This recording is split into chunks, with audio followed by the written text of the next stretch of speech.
নমস্কার বন্ধুরা, আমি সবরিকা দেবরায় আবারও চলে এসেছি আপনাদের সামনে একটা নতুন ভিডিও নিয়ে। আজকের ভিডিওটা কিন্তু ভীষণই ইম্পর্টেন্ট হতে চলেছে। আপনারা যারা মিউচুয়াল ফান্ডে অলরেডি ইনভেস্টমেন্ট করে রেখেছেন তাদের জন্য তো ভীষণই গুরুত্বপূর্ণ, আর যারা ইনভেস্টমেন্ট করবেন বলে ভাবছেন কিন্তু বুঝতে পারছেন না মিউচুয়াল ফান্ডে ইনভেস্টমেন্ট করলে আপনার অর্থ কতটা সুরক্ষিত থাকবে, সেই ভয়তে হয়তো ইনভেস্টমেন্ট থেকে পিছিয়ে আসছেন, তাহলে উভয়ের জন্যই কিন্তু ভিডিওটা ভীষণ গুরুত্বপূর্ণ হতে চলেছে। আপনি যদি আপস্টক, গ্রো, জিরোধা, পিএইচডি ক্যাপিটালের মতো অনলাইন অ্যাপের মাধ্যম দিয়ে ইনভেস্টমেন্ট করে থাকেন, তাহলে আপনার মনে হয়তো এমন একটা কোশ্চেন আসতে পারে, আমরা মিউচুয়াল ফান্ডে বিনিয়োগ তো করে ফেলছি, কিন্তু এই বিনিয়োগ আমাদের কতটা সুরক্ষিত রয়েছে, আমাদের এই ইনভেস্টমেন্টটা সঠিক জায়গায় হচ্ছে তো? এরকম প্রশ্ন কিন্তু বহু মানুষের মধ্যে আছে। তো আজকে এই প্রশ্নের উত্তরটা আপনারা যদি ভিডিওটা পুরো দেখেন তাহলে পেয়ে যাবেন। এবং এছাড়াও যারা মনে করছেন যে মিউচুয়াল ফান্ডে বিনিয়োগ কতটা সুরক্ষিত, এই প্রশ্নটা যাদের মনের মধ্যে ঘুরছে, তারাও কিন্তু আজকে এই প্রশ্নের সম্পূর্ণ পরিষ্কার উত্তর পেয়ে যাবেন। এছাড়াও আরো জানতে পারবেন যে আপনি যখন কোনো স্কিমে ইনভেস্টমেন্ট করেছেন, সেই স্কিমটা হয়তো খুব ভালো চলছিল, কিন্তু দেখা যাচ্ছে তারপরে অর্থাৎ 1 বছর বা 2 বছরের মাথায় গিয়ে সেই স্কিমটা বন্ধ হয়ে গেল, কিংবা যে মিউচুয়াল ফান্ড কোম্পানির মাধ্যমে আপনি ইনভেস্টমেন্ট করছেন সেই কোম্পানিটা বন্ধ হয়ে গেল, তাহলে এরকম পরিস্থিতিতে আপনার ইনভেস্টমেন্টের কি হবে? এরকম বহু প্রশ্ন কিন্তু সাধারণ বহু মানুষের মধ্যে কিন্তু থাকে, তাই ভিডিওটা একটুও স্কিপ না করে পুরো শেষ পর্যন্ত দেখুন। প্রথমেই আমরা আজকে আলোচনা করব যে মিউচুয়াল ফান্ড কতটা সুরক্ষিত। আমরা অন্ধ বিশ্বাস করে মিউচুয়াল ফান্ডে বিনিয়োগ করছি, আগামী দিনে এটা ফ্রড হয়ে যাবে না তো? তাহলে এই প্রশ্ন যাদের মনে রয়েছে তারা কিন্তু আজকে একদম কনফিডেন্টের সাথে বিশ্বাস করতে শুরু করবেন যে না, মিউচুয়াল ফান্ড অন্তত আর যাই হোক রোজ ভ্যালি, সারদার মতো কোনো চিট ফান্ড নয়। কারণ মিউচুয়াল ফান্ডের এই স্ট্রাকচারটা যদি আপনি সঠিকভাবে জেনে নেন তাহলে বুঝতে পারবেন যে মিউচুয়াল ফান্ড কিন্তু খুবই একটা সুরক্ষিত ফান্ড। আজকের এই ভিডিওটা আপনারা যদি দেখেন তাহলে জানতে পারবেন যে মিউচুয়াল ফান্ড কতটা সিকিউর। প্রথমেই আমরা দেখে নেব যে মিউচুয়াল ফান্ড কারা রেগুলেট করছে। অর্থাৎ আমাদের দেশে সবার উপরে রয়েছে কিন্তু সেন্ট্রাল গভর্নমেন্ট। এই সেন্ট্রাল গভর্নমেন্টের কিন্তু আলাদা আলাদা দপ্তর রয়েছে, যেমন ধরুন হতে পারে পরিবহন দপ্তর, শিক্ষা দপ্তর, কৃষি দপ্তর, ঠিক সেরকমই কিন্তু অর্থনৈতিক দপ্তরও রয়েছে। অর্থাৎ সেন্ট্রাল গভর্নমেন্টের কিন্তু একটা আলাদা ফিনান্সিয়াল ডিপার্টমেন্ট রয়েছে। এবার এই ফিনান্সিয়াল ডিপার্টমেন্টের আন্ডারে কিন্তু অনেকগুলো রেগুলেটর প্রতিষ্ঠা করা হয়েছে। যেমন এই রেগুলেটরের মধ্যে আপনারা দেখতে পাবেন যে PFRDA, অর্থাৎ এই PFRDA একটা রেগুলেটর, যারা কিনা আমাদের দেশের যে পেনশন ফান্ড রয়েছে, যে পেনশন ফান্ডে অনেক সাধারণ মানুষরা ইনভেস্টমেন্ট করছে, আবার অনেকের কিন্তু যারা প্রাইভেট ফার্মে জব করছে তাদের প্রত্যেক মাসে স্যালারির থেকে একটা অংশ কিন্তু এই পেনশন ফান্ডে চলে যাচ্ছে। তো এই যে পেনশন ফান্ড, এই ফান্ডটাকে কিন্তু পরিচালনা করছে সেন্ট্রাল গভর্নমেন্টেরই আন্ডারে PFRDA, অর্থাৎ pension fund regulatory development authority. তো এরা কিন্তু পুরো পেনশন ফান্ডটাকে রেগুলেট করছে। এরপর আরেকটা যে ডিপার্টমেন্ট রয়েছে সেটা কিন্তু রয়েছে IRDAI, অর্থাৎ insurance regulated development authority of India. এক্ষেত্রে এই যে রেগুলেটর, এই রেগুলেটরটা কিন্তু আমাদের দেশের পুরো ইন্স্যুরেন্স যে মার্কেট, সেই ইন্স্যুরেন্স মার্কেটটাকে কিন্তু রেগুলেট করছে। আমরা বিভিন্ন রকম কোম্পানির মাধ্যমে কিন্তু ইন্স্যুরেন্সে ইনভেস্টমেন্ট করে থাকি, অর্থাৎ কেউ হেলথ ইন্স্যুরেন্স করছে, কেউ টার্ম ইন্স্যুরেন্স করছে, কেউ এন্ডোমেন্ট পলিসি করছে। অর্থাৎ যে কোম্পানির ইন্স্যুরেন্সে ইনভেস্টমেন্ট করুক না কেন, সেই ইন্স্যুরেন্স কোম্পানিগুলোকে কিন্তু রেগুলেট করছে IRDAI। এরপর ফিনান্সিয়াল ডিপার্টমেন্টের আন্ডারে আরো যে একটা রেগুলেটরি বডি রয়েছে সেটা হচ্ছে RBI। এই রিজার্ভ ব্যাংক অফ ইন্ডিয়া কিন্তু আমাদের দেশের সমস্ত ব্যাংক, পোস্ট অফিসকে রেগুলেট করছে। অর্থাৎ আমরা জানি যে ব্যাংকে ইনভেস্টমেন্ট করা বা পোস্ট অফিসে ইনভেস্টমেন্ট করা কতটা সিকিউর, কারণ এটা কিন্তু সেন্ট্রাল গভর্নমেন্টের যে প্রতিষ্ঠিত রেগুলেটেড বডি, আরবিআই রেগুলেট করছে। ব্যাংক, পোস্ট অফিস সব কিছুই কিন্তু এই আরবিআই এর নির্দেশ অনুযায়ী চলছে। এরপর আরেকটি যে রেগুলেটরি বডি রয়েছে সেটা হচ্ছে সেবি, অর্থাৎ security exchange board of India. Security and exchange board of ইন্ডিয়ার আন্ডারে কিন্তু স্টক মার্কেট এবং আমাদের যে মিউচুয়াল ফান্ডের প্রসঙ্গ নিয়ে আলোচনা করছি, এই মিউচুয়াল ফান্ডকে কিন্তু রেগুলেট করছে সেবি। তবে আরেকটা কথা আপনাদেরকে জানাতে চাই যে স্টক মার্কেটকে তো security and exchange board of India regulate করছে, কিন্তু মিউচুয়াল ফান্ডে আমরা যখন বিনিয়োগ করে থাকি তখন কিন্তু মিউচুয়াল ফান্ডে কেউ ইকুইটি ফান্ডে ইনভেস্টমেন্ট করে, কেউ আবার ডেট ফান্ডে ইনভেস্টমেন্ট করে। যেহেতু ডেট মার্কেটকে reserve bank of India regulate করছে, সেই কারণে আমরা যখন মিউচুয়াল ফান্ডে বিনিয়োগ করছি তখন দুটো প্রোডাক্টই রয়েছে, অর্থাৎ আমরা ইকুইটি মার্কেটেও ইনভেস্টমেন্ট করছি, আবার আমাদের ইনভেস্টমেন্টের একটা অংশ ডেট মার্কেটেও চলে যাচ্ছে। সেই কারণে কিন্তু মিউচুয়াল ফান্ডকে কিন্তু রেগুলেট করছে সেবি এবং আরবিআই, দুটো রেগুলেটরি কিন্তু রেগুলেট করছে। তাহলে বুঝতেই পারছেন এই মিউচুয়াল ফান্ড কতটা সিকিউর। এই মিউচুয়াল ফান্ডের মাথার উপরে কিন্তু আরবিআই এবং security and exchange board of ইন্ডিয়ার সদা সর্বদা নজর রয়েছে। এবার এই মিউচুয়াল ফান্ড সম্পর্কে অনেকের প্রশ্ন আছে যে মিউচুয়াল ফান্ডে বিনিয়োগ করলে মিউচুয়াল ফান্ড ফ্রড হয়ে যাবে না তো? তাহলে আপনারা বুঝতে পারছেন মিউচুয়াল ফান্ড কিন্তু কোনো সাধারণ একটা প্রাইভেট কোম্পানিতে আপনি ইনভেস্টমেন্ট করছেন না। মিউচুয়াল ফান্ড হচ্ছে একদম কেন্দ্র সরকারের যে প্রতিষ্ঠিত রেগুলেটরি বডি রয়েছে, সেই রেগুলেটরি বডি দ্বারা রেগুলেটেড হচ্ছে। অর্থাৎ আপনার যে ইনভেস্টমেন্ট, সেই ইনভেস্টমেন্ট কিন্তু একেবারেই সুরক্ষিত। এবার আপনি হয়তো ভাবতে পারেন যে এএমসির মাধ্যমে যখন ইনভেস্টমেন্ট করছি, সেই এএমসি কোম্পানি যদি উঠে যায় তাহলে আপনারা কি করবেন? কারণ অনেক সময় দেখা গেছে বিগত দিনে যে কোনো স্কিমে ইনভেস্টমেন্ট করা হয়েছে, আর যে মিউচুয়াল ফান্ড কোম্পানির মাধ্যমে সেই স্কিমে ইনভেস্টমেন্ট করা হয়েছে সেই কোম্পানি হয়তো ব্যবসা বন্ধ করে দিয়েছে। তারপর সেই ইনভেস্টমেন্টটা কি হলো? অর্থাৎ সাধারণ বিনিয়োগকারীদের যে অর্থটা ইনভেস্টমেন্ট করা ছিল সেই স্কিমে, সেই স্কিমের কি হলো? তো এক্ষেত্রে বন্ধুরা আপনারা জেনে রাখুন, মিউচুয়াল ফান্ড যখন রেগুলেট করছে সেবি এবং আরবিআই, এরা কিন্তু মিউচুয়াল ফান্ড ট্রাস্ট নামে কিন্তু একটা অ্যাসোসিয়েশন তৈরি করেছে, অর্থাৎ association of mutual fund in India বলে একটা যে অ্যাসোসিয়েশন রয়েছে, সেই মিউচুয়াল ফান্ডের ট্রাস্টের কাছে কিন্তু আপনাদের টাকা থাকছে। আপনি যদি কোনো ধরুন ব্যাংক অফ ইন্ডিয়া মিউচুয়াল ফান্ডে ইনভেস্টমেন্ট করছেন, কিংবা নিপ্পন ইন্ডিয়ার মাধ্যমে ইনভেস্টমেন্ট করছেন,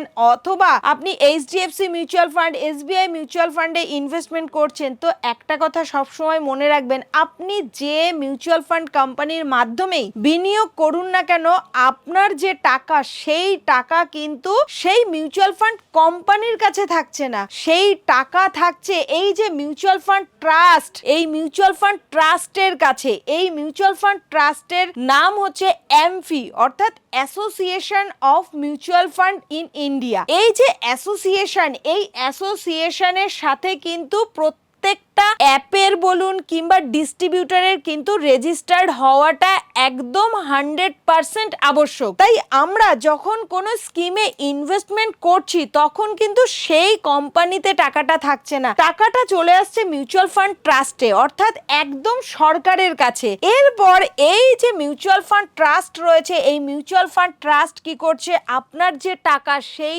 টাকা পরিচালনার অ্যাক্সেসটা কিন্তু দিয়ে রাখছে এএমসি, অর্থাৎ অ্যাসেট ম্যানেজমেন্ট কোম্পানি। এই অ্যাসেট ম্যানেজমেন্ট কোম্পানির কাছে কিন্তু আমার আপনার যে ইনভেস্টমেন্টটা অ্যামাউন্ট, সেই ইনভেস্টমেন্ট অ্যামাউন্টের কিন্তু অ্যাক্সেস দেওয়া থাকছে। তারা সেই অ্যামাউন্টটাকে যেখানে ইচ্ছা ইনভেস্টমেন্ট করতে পারে। তবে যেখানে ইচ্ছা বলতে আমি বলতে এটা চাইছি না যে আপনি একটা স্কিমে ইনভেস্টমেন্ট করেছেন, তারা অন্য স্কিমে ইনভেস্টমেন্ট করবে, এরকম নয়। এক্ষেত্রেও কিন্তু অনেক রুলস রেগুলেশন আছে সরকারি নিয়ম অনুযায়ী, অর্থাৎ সেবির যে রুলস রয়েছে। ধরুন আপনি কোনো লার্জ ক্যাপে ইনভেস্টমেন্ট করলেন এবং সেই লার্জ ক্যাপের ইনভেস্টমেন্টের রুলস রয়েছে যে অন্ততপক্ষে 60% অ্যামাউন্ট লার্জ ক্যাপে ইনভেস্টমেন্ট করতে হবে, তবে সেই 60% অ্যামাউন্ট কিন্তু লার্জ ক্যাপের কোনো একটা কোম্পানিতে ইনভেস্টমেন্ট করতে পারবে না। তার এক একটা পার্সেন্টেজ উল্লেখ করা আছে, সেই পার্সেন্টেজ এক একটা কোম্পানিতে ইনভেস্টমেন্ট করতে হবে। অর্থাৎ টোটাল ডাইভার্সিফাই কি করে হবে সেই সমস্ত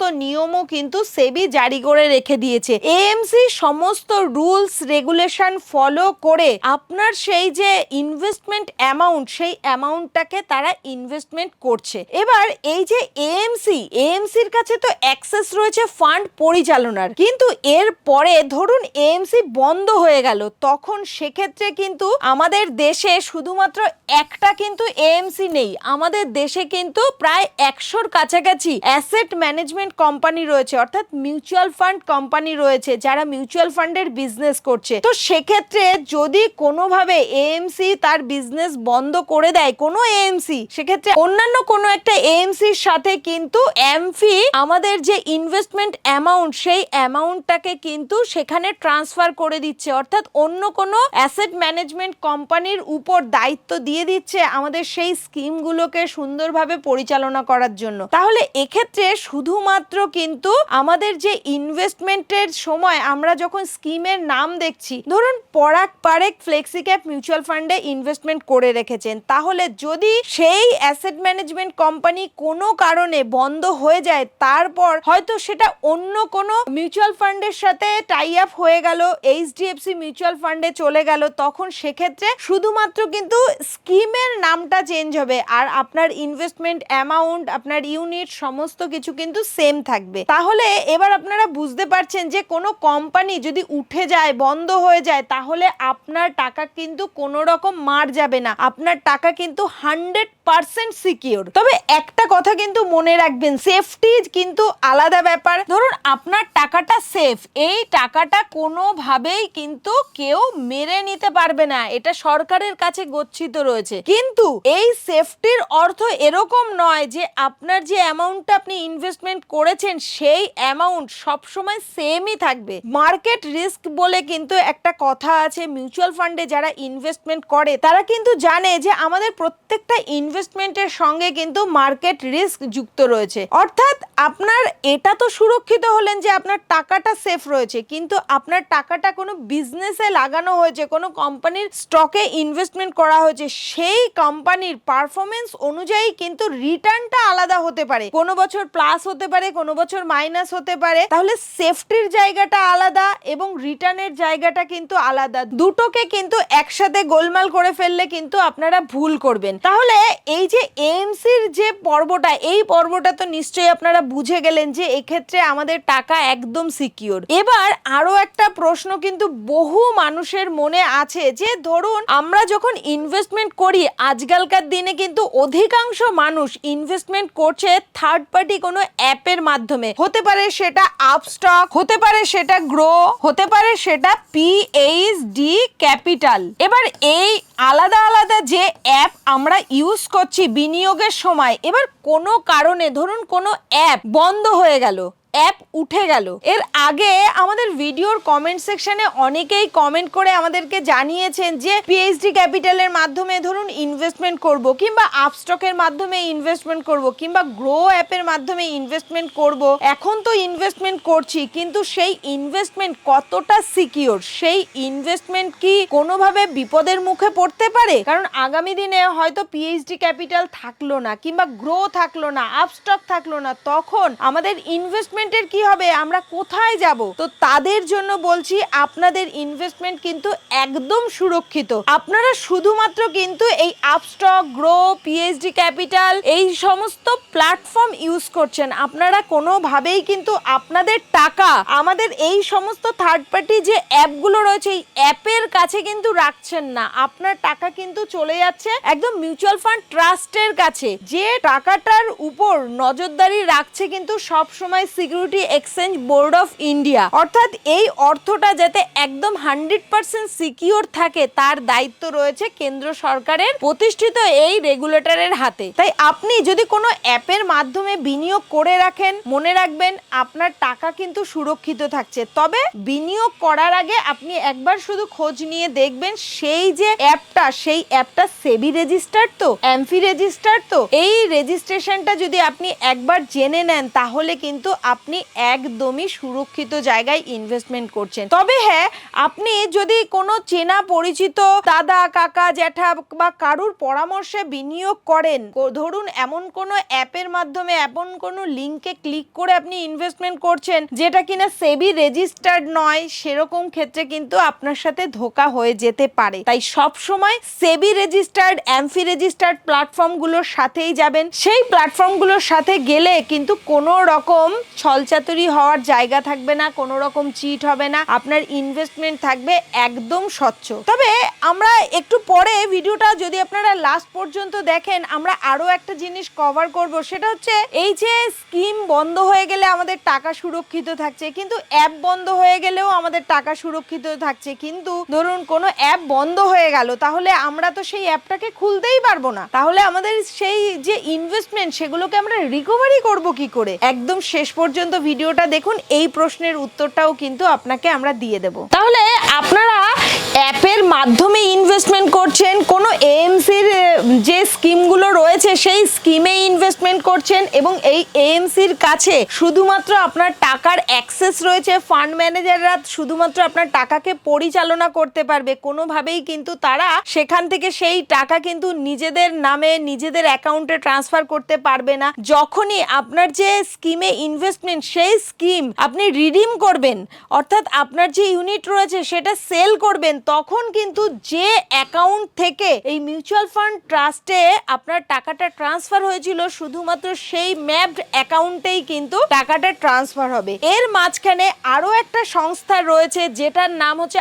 আরটিএ, অর্থাৎ রেজিস্ট্রার অ্যান্ড ট্রান্সফার এজেন্সি। এই রেজিস্ট্রার অ্যান্ড ট্রান্সফার এজেন্সির কাছেও কিন্তু আপনার যে অর্থটা, সেই অর্থের অ্যাক্সেস রয়েছে, অর্থাৎ আপনি অল ওভার ইন্ডিয়ার মধ্যে কোন কোন স্কিমে ইনভেস্টমেন্ট করেছেন। হতে পারে আপনি আলাদা আলাদা এএমসির মাধ্যমে ইনভেস্টমেন্ট করেছেন, হয়তো এইচডিএফসি মিউচুয়াল ফান্ডেও ইনভেস্টমেন্ট করেছেন, ব্যাংক অফ ইন্ডিয়া মিউচুয়াল ফান্ডের মাধ্যমেও ইনভেস্টমেন্ট করেছেন। এরকম যদি আলাদা আলাদা কোম্পানিতেও ইনভেস্টমেন্ট করে থাকেন, আপনার যে নির্দিষ্ট প্যান নম্বর রয়েছে, সেই প্যান নম্বরের মাধ্যমে কিন্তু টোটাল ভারতবর্ষের মধ্যে যে যে কোম্পানিতে আলাদা আলাদাভাবে ইনভেস্টমেন্ট করেছেন তার সমস্ত রকম ট্র্যাক রেকর্ড কিন্তু থাকছে আরটিএ এর কাছে। তাহলে বন্ধুরা, আশা করি এই পর্যন্ত আপনারা কিন্তু টোটালি ক্লিয়ার হয়ে গেছেন। এবার আমি আপনাদেরকে জানাবো যে আমাদের যে ইনভেস্টমেন্ট, সেই ইনভেস্টমেন্ট গুলোকে আমরা রিকভারি করব কি করে। তো প্রথমেই আমাদের যে স্টেপ নিতে হবে সেটা হচ্ছে ফোলিও নম্বর লাগবে। তো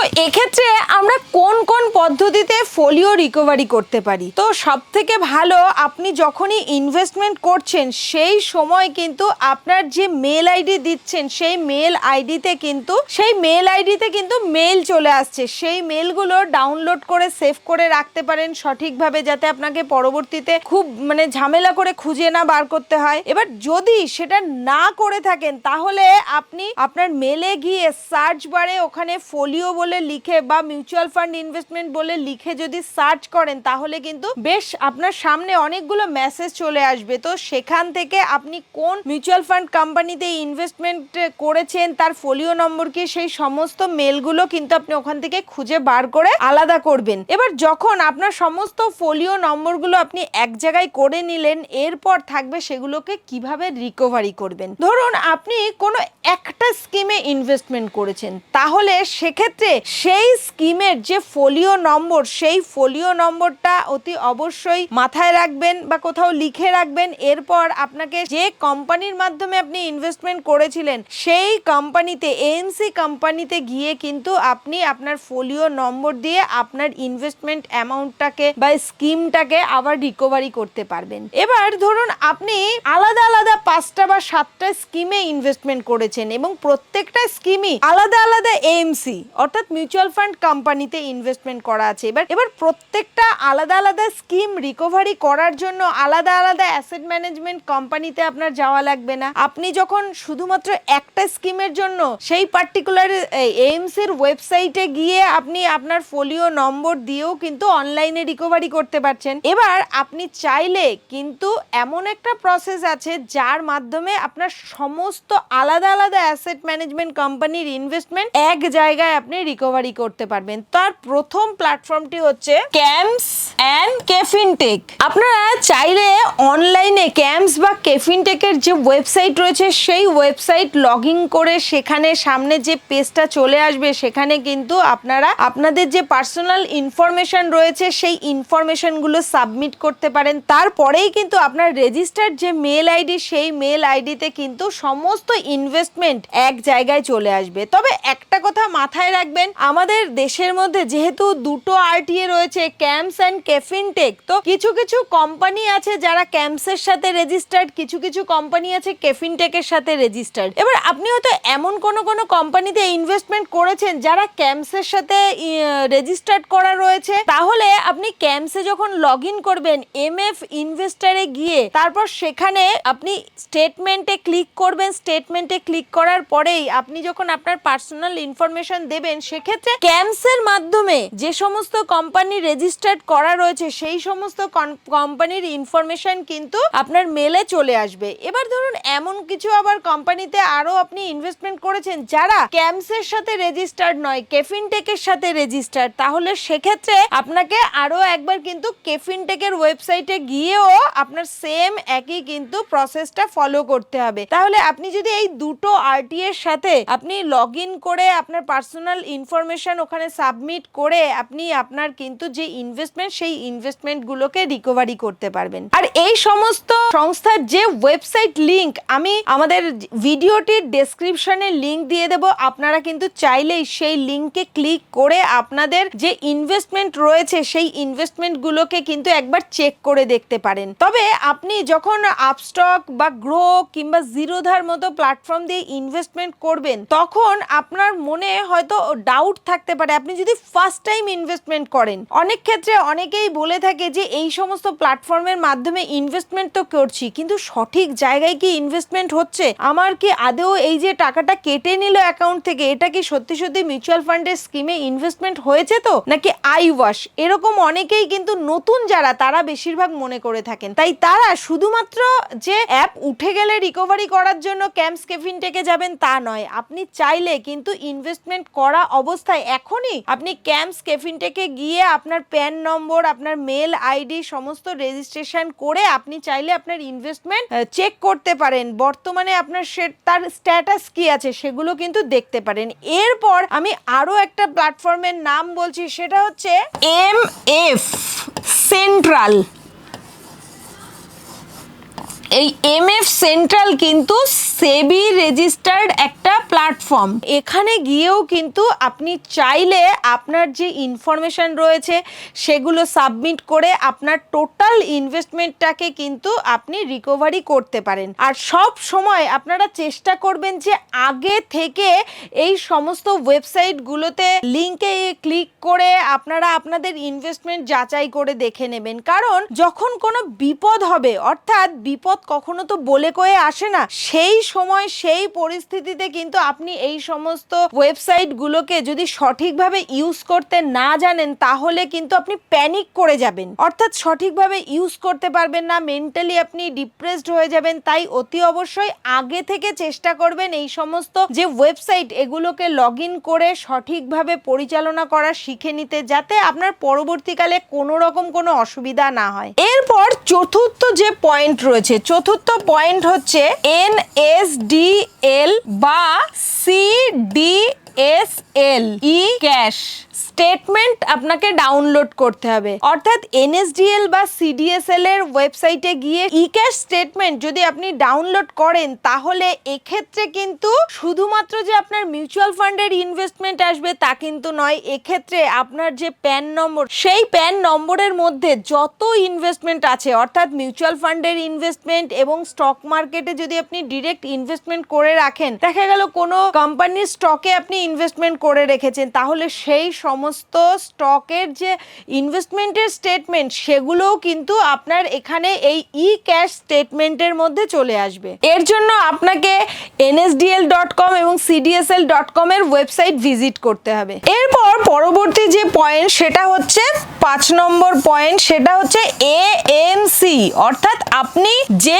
এএমসির মাধ্যমে ইনভেস্টমেন্ট করেছেন, অর্থাৎ যে কোম্পানিতে ইনভেস্টমেন্ট করেছেন, ধরুন ব্যাংক অফ ইন্ডিয়া মিউচুয়াল ফান্ডে ইনভেস্টমেন্ট করেছেন, কিংবা এইচডিএফসি মিউচুয়াল ফান্ডে ইনভেস্টমেন্ট করেছেন, বা পরাগ পারেখ মিউচুয়াল ফান্ডে ইনভেস্টমেন্ট করেছেন, তাহলে সেই এএমসির ওয়েবসাইটে গিয়ে কিন্তু আপনি এখানে আপনার যে অ্যাকাউন্ট সেই অ্যাকাউন্টটাকে কিন্তু ট্র্যাক করতে পারেন। এই ওয়েবসাইটে যখন আপনি ভিজিট করবেন তখন কিন্তু ট্র্যাক মাই ফোলিও বলে একটা অপশন আসবে, ট্র্যাক মাই ফোলিও। তো এই অপশনে ক্লিক করেও কিন্তু আপনি আপনার ইনভেস্টমেন্টকে সঠিকভাবে কিন্তু ট্র্যাক করতে পারবেন। এবার বন্ধুরা, এই সমস্ত অপশনগুলো তো আমি বললাম যে কিভাবে আপনারা আপনাদের ইনভেস্টমেন্টকে ট্র্যাক করবেন যদি কোনো এএমসি বন্ধ হয়ে যায়, যদি কোনো অ্যাপ বন্ধ হয়ে যায় সেক্ষেত্রে। তবে সব সময় আপনারা কিন্তু শুধু বন্ধ হলেই যে ট্র্যাক করবেন তা না, আপনি যে ইনভেস্টমেন্টটা করেছেন আপনার মনের যে বিশ্বাস, সেই বিশ্বাসটাকে আরো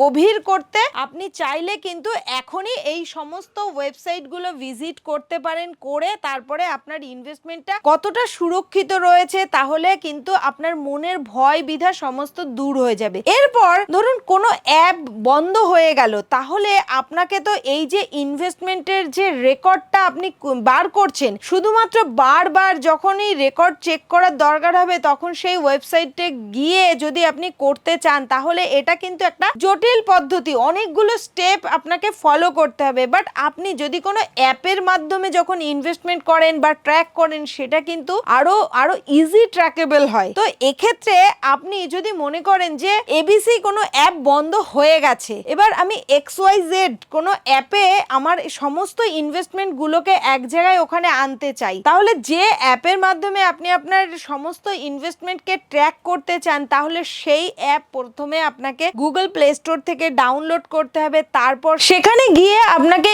ইম্পোর্ট এক্সিস্টিং ফোলিও অপশনে ক্লিক করতে হবে এবং সেখানে যে পেজটা ওপেন হবে তারা যে যে ইনফরমেশন চাইবে সেই সমস্ত ইনফরমেশন গুলো যদি আপনি দিয়ে সাবমিট করেন, তাহলে কিন্তু পুনরায় আবার ওই সেই নতুন অ্যাপের মধ্যে আপনার সমস্ত ইনভেস্টমেন্ট এক জায়গায় নিয়ে আসতে পারবেন এবং আপনি সেখান থেকে সুন্দরভাবে আগের মতোই কিন্তু ট্র্যাক করতে পারবেন। তাহলে বন্ধুরা, আশা করি আপনাদের মিউচুয়াল ফান্ডে ইনভেস্টমেন্ট নিয়ে যত দ্বিধা দ্বন্দ্ব, সিকিউরিটি নিয়ে কোশ্চেন, অ্যাপ বন্ধ হয়ে গেলে কি করব, স্কিম বন্ধ হয়ে গেলে কি করব, তাহলে আশা করি এই সমস্ত প্রশ্নের উত্তর আপনারা এই একটা ভিডিওর মধ্যে পেয়ে গেলেন। এবার আপনারা যদি মনে করেন যে এই ক্যাম্পস, কেফিনটেক এর ওয়েবসাইটগুলো কিভাবে লগ ইন করবেন, কিংবা আরো যে এনএসডিএল, সিডিএসএল এর ওয়েবসাইট কিভাবে লগ ইন করবেন, কিংবা এমএফ সেন্ট্রালের যে ওয়েবসাইট সেগুলো কি করে লগ ইন করবেন, এর একটা টিউটোরিয়াল চান, তাহলে আমাকে কমেন্ট সেকশনে অতি অবশ্যই আপনারা যদি কমেন্ট করে জানান, যদি দেখি বহু